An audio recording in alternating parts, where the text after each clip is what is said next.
When the stuff happened with Suge and Tupac that night, what was the big thing that was going to happen? Because I know you were focused a lot on the club that night. What was the big um, deal with that night as far as it pertains to the club?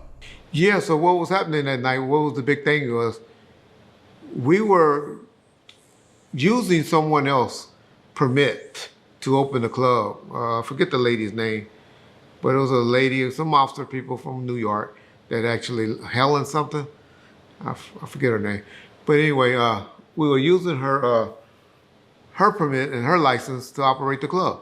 But Suge, had this guy, this attorney that was working on getting it put in Suge's name. And so everything was looking good.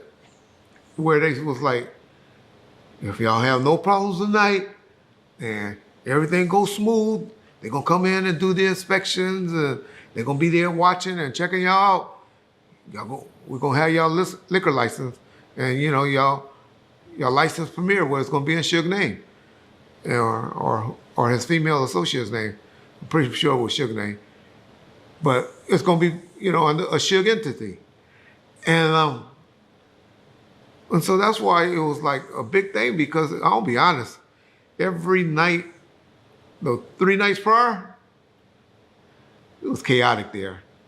It was hell, to be honest, from a security standpoint, trying to get crowd control and get everybody accommodated. And so, after one or two times, you learn from your mistakes. And so I always, of course, I've never had a bodyguard assignment. Everybody always say, you was security, but no, I was always with Suge, making shit happen. I was really Suge's right hand in the streets, And so I would be the go-to person. Where's Suge at? Where can we go? When the car leaving? Where we at? I was the go-to guy for everything. And so I was making sure everything was on point at the club for when they got there. So that's why I elected not to go. And everybody always asks, well, if you had a ticket, what you did with the ticket? Man, goddamn. Yeah, I could have got him. After Tupac, Suge, and whatever females with him, I would be the next one to going in there over Buntry and any of them, right? But one thing about Death Row, and anybody ever been with us, shit was unorganized, man. It ain't like, this your ticket, everybody had their own tickets and meet us at the fight.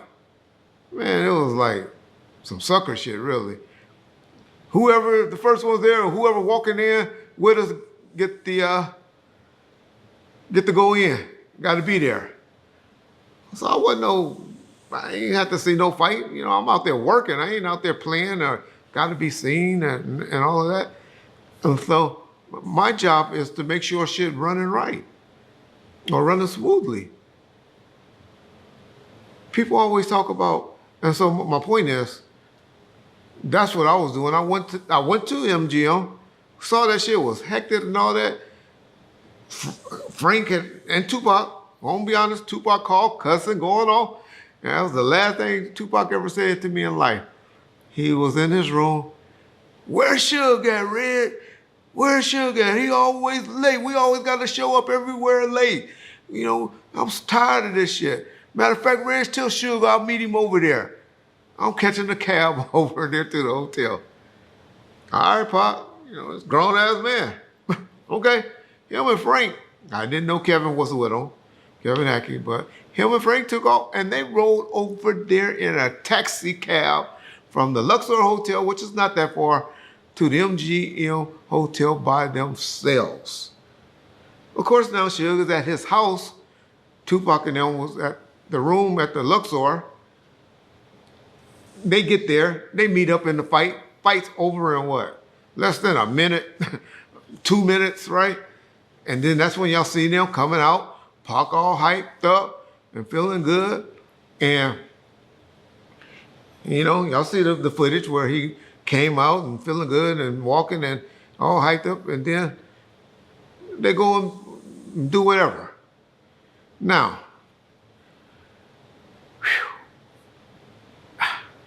Everybody always in the comment section, why would Orlando be at the hotel at the MGM and in Vegas and he don't have a ticket to the fight?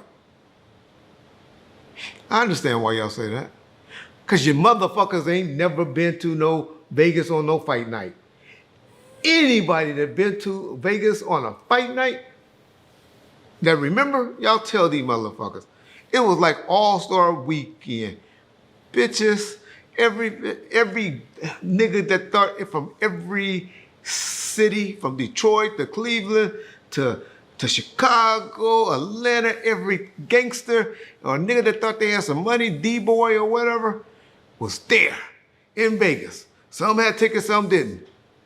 And the MGM was packed. And what they used to have was a line like this that led right into the place where bitches on this side, and a few dudes in the, among the crowd looking. Chicks trying to get pulled because they seeing all these rich niggas walking through.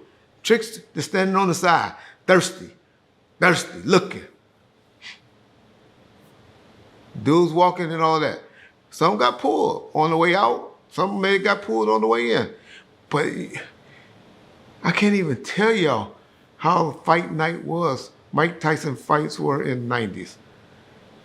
Just people were there in the hotel just standing around, being there. It was just like a crowd of people just standing around. So yeah, people, you go to fight night in Vegas and don't have a ticket to the fight.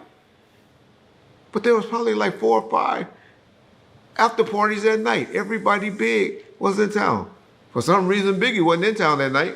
Don't know, but probably because of the heat allegedly between Death Row and Bad Boys and all that, and he elected not to go. But Foxy Brown, Von Zip was there, right? There were people out there. There were several, Google it, look it up, at least 10 clubs. Club 662 wasn't the only club. It was a popular one for people that wanted to hang around Dog Pounds and Tupac and Suge and that atmosphere. But most people didn't want to be around them. If you want to keep it real, they wanted to go to the other spots that were inside the hotel and stuff. Nicer clubs, nicer casinos.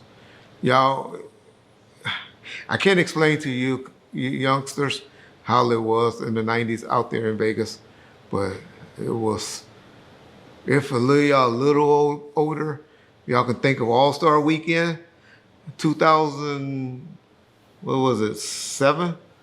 When they had the NBA All-Star Weekend out there? Shit. How many of y'all were there in the comment section? How many of y'all actually went to the game? But everybody was there. So, yeah, that was the atmosphere. That was going on in Vegas, September the 6th, 1996.